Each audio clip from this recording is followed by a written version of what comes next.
Bem, eu gostaria de falar sobre o terraplanismo, me baseando num vídeo do filósofo Henri Bugalho, que ele fez essa semana, em que ele comenta uma postagem no Twitter do ministro Marcos Pontes, um astronauta brasileiro, que postou, entre outras, uma fotografia da Terra redonda e disse: e agora, né?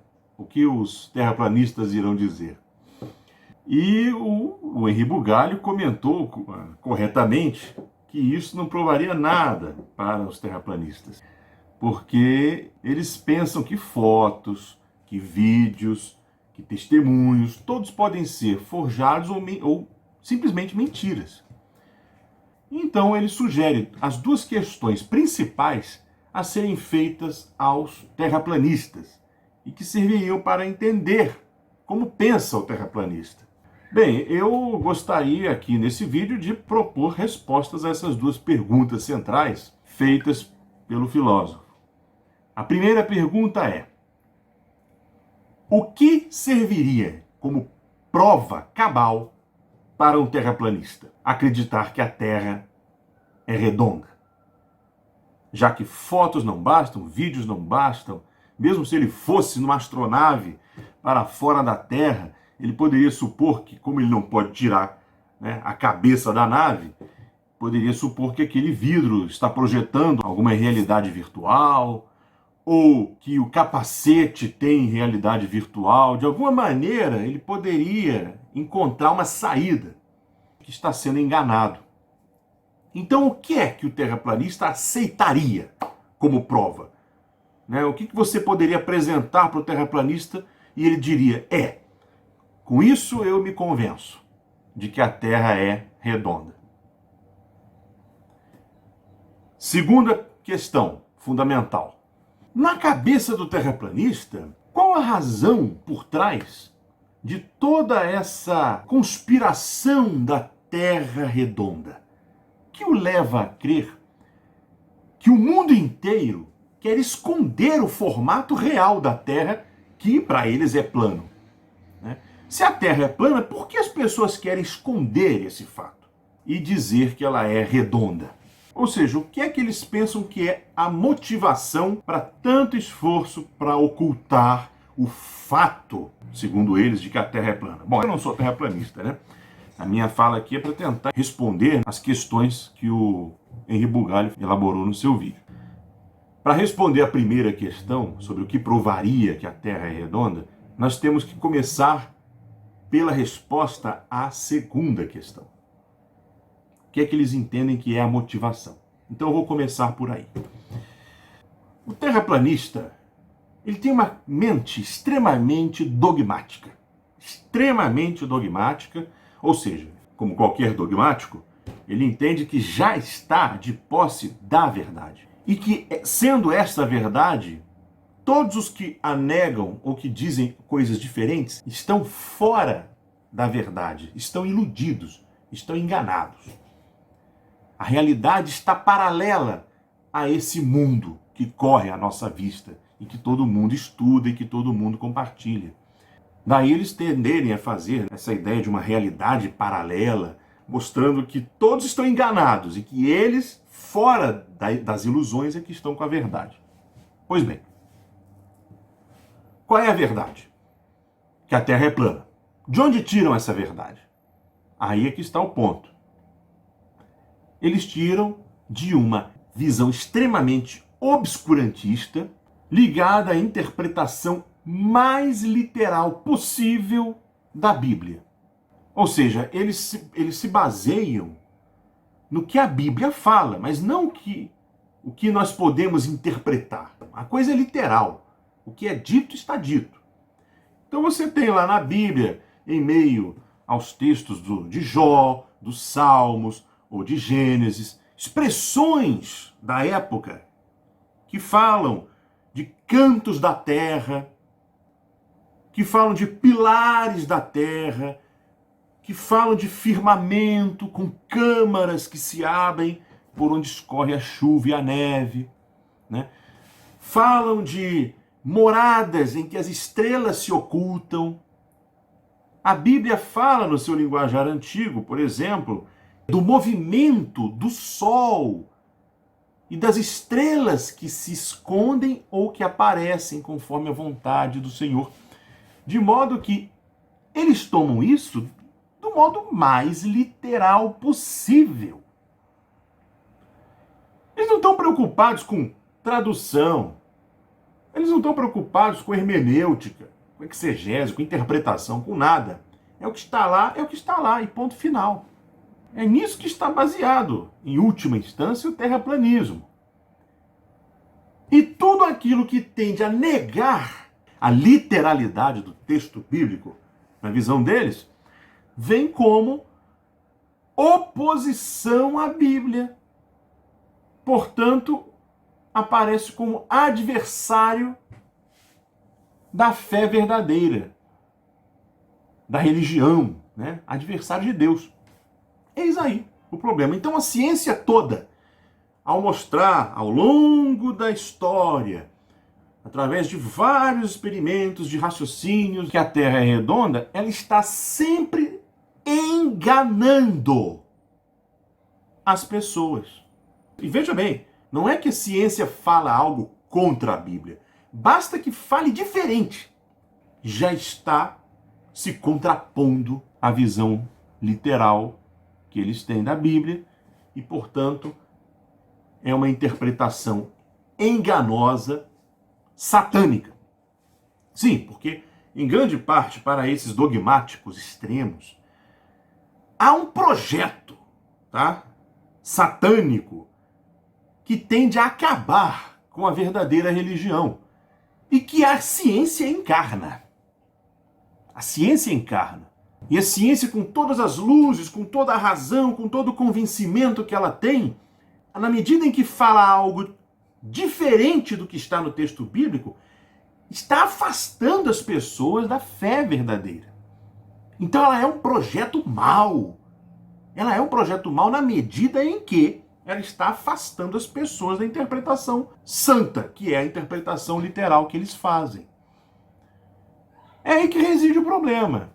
Ou seja, toda a história da ciência é um grande projeto anti-religioso. Quase, poderíamos dizer assim, é Satanás que está atrapalhando as pessoas de crerem verdadeiramente no que Deus revelou. E então, entendendo as coisas mais ou menos dessa forma, o que você tem? Uma teoria da conspiração. E que não inclui só a ciência, tá? Se você investigar um pouquinho e ouvir o que eles falam, os mais importantes que eu já ouvi nos canais deles, nos textos deles, em documentários que eles fazem, você vê que não é só a ciência que está incluída nisso. Está incluída aí Illuminatis, maçonaria, comunismo, tudo que você quiser, né? Mentalidade burguesa. Eles misturam tudo para dizer que há um projeto de ocultação da verdade, de afastamento de Deus.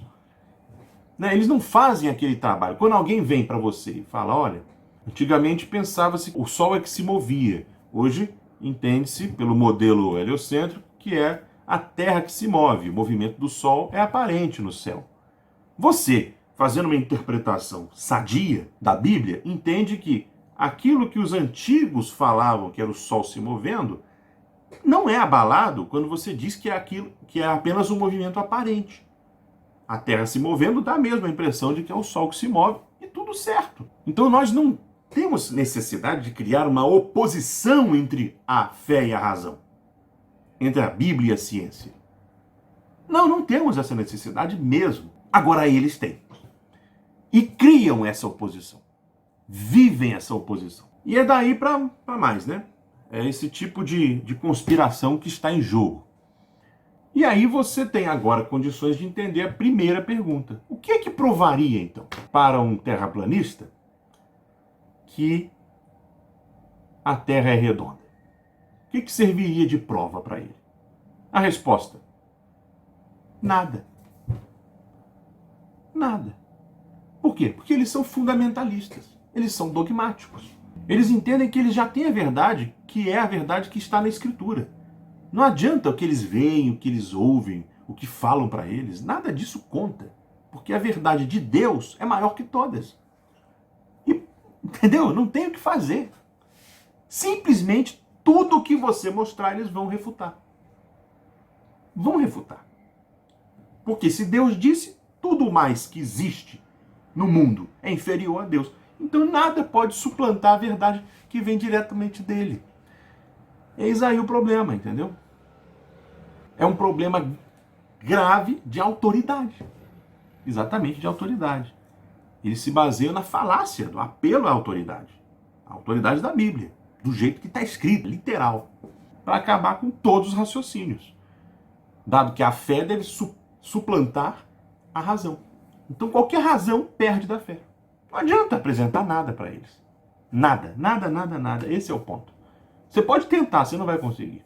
Isso evoca um episódio histórico. Galileu, que é considerado herege pela sua teoria cosmológica, já que ele defendia o sistema copernicano, heliocêntrico. E o telescópio que ele mesmo desenvolveu acabou mostrando a ele e ao mundo, posteriormente, uma série de fatos que desbancavam o sistema aceito pela igreja, geocêntrico. Fatos como as manchas solares. Galileu foi o primeiro que viu as crateras da Lua, relevo, né? Montanhas e vales na Lua, como aqui. Antes imaginava-se que tudo no céu era perfeito, era um mundo supralunar. Só havia sempre movimentos regulares. Mas tudo era feito de uma matéria superior e etérea. Ao passo que Galileu vem mostrar que não, que tudo lá é irregular como aqui na Terra. Ele viu as fases de Vênus, mostrando que é uma bola de matéria e não um pontinho luminoso perfeito. Ele viu os anéis de Saturno, satélites em torno de Júpiter, né? E tudo isso atingia diretamente o sistema do mundo supralunar e sublunar aceito pela igreja à época. Pois bem, o padre foi ter com Galileu, então o Galileu convida a olhar para o céu através do seu telescópio. Ele dirige o seu telescópio para Júpiter, para que o próprio padre pudesse ver os satélites em torno de Júpiter, que ele afirmava ver, mas que não só afirmava, ele provava. Estavam lá. E qual não foi a resposta antológica do padre? Ao dizer mais ou menos o seguinte: olha, Galileu, se a Bíblia e Aristóteles, que eram as autoridades na escolástica, afirmam que a Terra está no centro, que não há esses satélites em Júpiter, que o sistema é geocêntrico, não vai ser o seu telescópio que vai me fazer mudar de ideia. Era assim que a coisa acontecia. Isso é obscurantismo. Isto é o pensamento anticientífico, né? É o pensamento da arrogância, do dogmatismo mais ingênuo possível. Então a resposta é: nada prova, a não ser que a mesma revelação divina viesse confrontar. O que fazer então? Né? O que fazer diante disso? Parece que nada é possível. Aí a gente tem que evocar aqui talvez a única possibilidade diante dessa dificuldade. O bom e velho Sócrates. Sofistas, derivado da palavra sofia em grego, a sabedoria. Os sofistas eram os sabichões, os sabedores da época. E uma das características deles era ser arrogante. Eles já admitiam entender dos assuntos que tratavam. Enquanto Sócrates veio justamente mostrar que não. Que nem ele, Sócrates, nem o próprio sofista sabia exatamente do que falava. Todos nós ainda temos o que aprender, né? A nossa mente não está totalmente com a verdade. E daí Sócrates partia para o seu método, o método da refutação, o método da maêutica, para tentar abrir a cabeça das pessoas. Porque essas pessoas, quando são arrogantes, ou seja, quando elas são dogmáticas ao extremo, elas tampam a cabeça e não deixam nada sair e nada entrar. E Sócrates vem com o sei que nada sei para tentar abrir, destapar a cabeça das pessoas e permitir que elas entendam, então, que não estão de posse da verdade, que é preciso sempre continuar estudando, examinando a vida, examinando o mundo, né? E que é uma falta de sabedoria achar que sabe tudo. Esse é o grande ensinamento de Sócrates. Talvez seja isso, né? O que é preciso fazer. Agir como Sócrates. Perguntar para as pessoas terraplanistas, deixar que elas se expliquem e que elas se contradigam. Elas mesmas entenderem que elas não estão com a verdade total. Não será mostrando foto, relato, que isso vai resolver. Isso é um problema filosófico mesmo, epistemológico.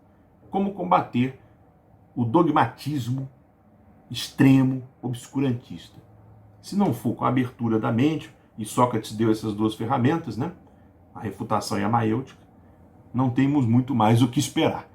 A não ser que eles próprios, sozinhos, né, percebam que é preciso avançar um pouco mais, entender que é perfeitamente plausível saber que as traduções mudam, que as interpretações são múltiplas, né, que os gêneros literários, o poético da Bíblia, o dissertativo da ciência não se opõem, para que os terraplanistas possam repensar as suas posições tão aferradas, ampliando cada vez mais a possibilidade de que eles vejam a incoerência do seu próprio sistema e que as palavras bíblicas precisam ser interpretadas. Claro que se vocês tiverem outras alternativas ou possibilidades ou sugestões, deixem aí embaixo o comentário e o que vocês pensam sobre esse assunto. Então, isso é o que eu teria a sugerir, né, como uma possível resposta às duas questões feitas pelo filósofo Henri Bugalho no seu vídeo. Agradeço a atenção de todos. Vamos em frente.